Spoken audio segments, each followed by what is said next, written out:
Good morning. My name is Carol Rosin. In 1974, I was introduced to the late Dr. Werner von Braun in the U.S., the father of rocketry. In my first meeting with him, during that first 3.5 hours, he said to me, "Carol, you will stop the weaponization of space." He said, "No, you have to understand.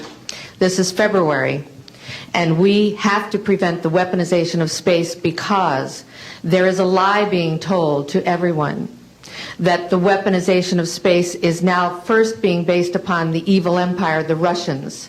There are many enemies," he said, "against whom we're going to build this space-based weapon system, the first of whom was the Russians, which was existing at that time. Then there would be terrorists. Then there would be third world countries. Now we call them rogue nations or nations of concern. Then there would be asteroids." And then he would repeat to me over and over, "And the last card, the last card, the last card would be the extraterrestrial threat." Well, at the time, I kind of laughed when he said asteroids, and when he said extraterrestrials, I knew I wasn't going to deal with that subject. And now we hear on the news just today, this week, that they've slid in another enemy. Only this time we're going to protect our satellites. In other words, we have to have some reason to spend these trillions, to waste these dollars on a space-based weapon system, and they're all lies. This is a system, he told me, that would never protect anyone. Even back then, he talked about suitcase bombs. He talked about chemical, viral, bacterial, biological warfare, that these space-based weapons would never protect us against. And then he told me that, in fact, if you travel around the world, which I did after he died in 1977, I met with people in over 100 countries who were friends. They didn't want to build space-based weapons. I became a space and missile defense consultant. And I worked with people around the world. I became an advisor to the People's Republic of China. They don't want to build a space-based weapon system. And he told me back then that they didn't. He said, "Go to Russia. They're considered to be the enemy." I got on a plane by myself. When I got to Russia, I had a list of people that I had read out of the newspaper. Chernenko was in office then. He was the only one I didn't get a chance to meet. They introduced me to everyone when I got there. And when I got back, I said, "Oh my Lord, this man is telling the truth. There is no threat."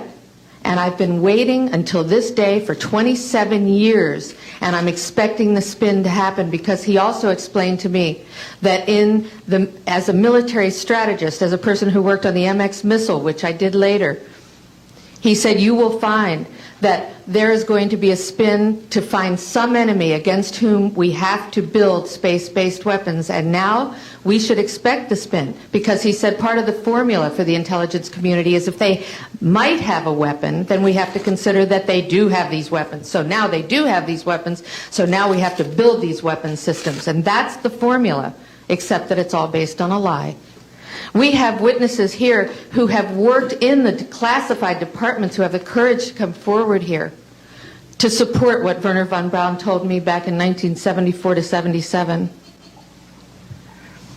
And I will testify before the Congress that when I founded the Institute for Security and Cooperation in Outer Space, which I shut down a few years ago because I didn't believe we had a chance with this huge, integrated around the world, complex weapon system, that we had any chance at all of transforming that war industry into a space industry that could provide benefits, like Dr. Greer has said, of global warming. We can end that situation of that problem. We can end the energy crisis. We can build now non-polluting technologies. Werner von Braun used to tell me that we could have cars back then that drove around off the ground. He described this to me on beams so that we have no pollution on this planet.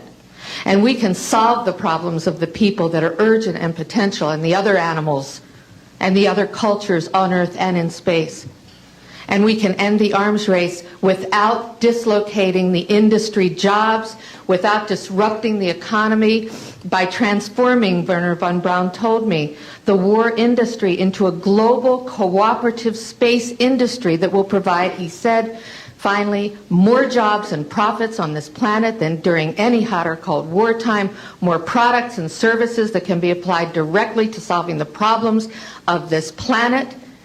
And we can have a whole planet now that lives in peace on Earth, with all the cultures on Earth, and with all the extraterrestrial cultures in space. And these are words that Werner von Braun told me in 1974, and I will testify before the Congress under oath about everything I have said and more. Thank you.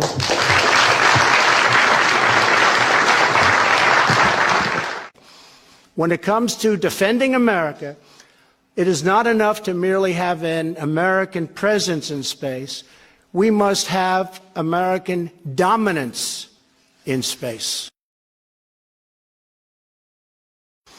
Very importantly, I'm hereby directing the Department of Defense and Pentagon to immediately begin the process necessary to establish a Space Force as the sixth branch of the armed forces. That's a big statement. We are going to have the Air Force and we are going to have the Space Force, separate but equal.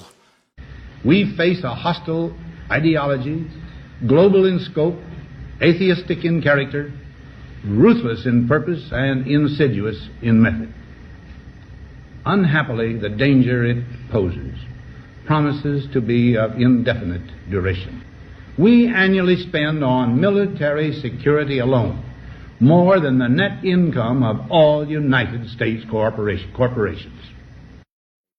A shadowy government with its own Air Force, its own Navy, its own fundraising mechanism, and the ability to pursue its own ideas of the national interest, free from all checks and balances, and free from the law itself.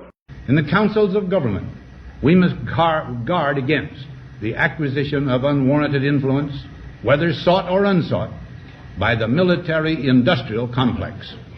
I'd like to thank each of the witnesses and for your patience. We're running about 50 minutes late, and I do apologize for that. I want to emphasize that all of these witnesses each could speak for probably anywhere from 2 to 5 hours about what they have witnessed. We were trying to give you a snapshot. We have another 400 of these witnesses. I have carried this burden for 8 years. I'm now giving it to you, the American people and the people of the world, to take it forward.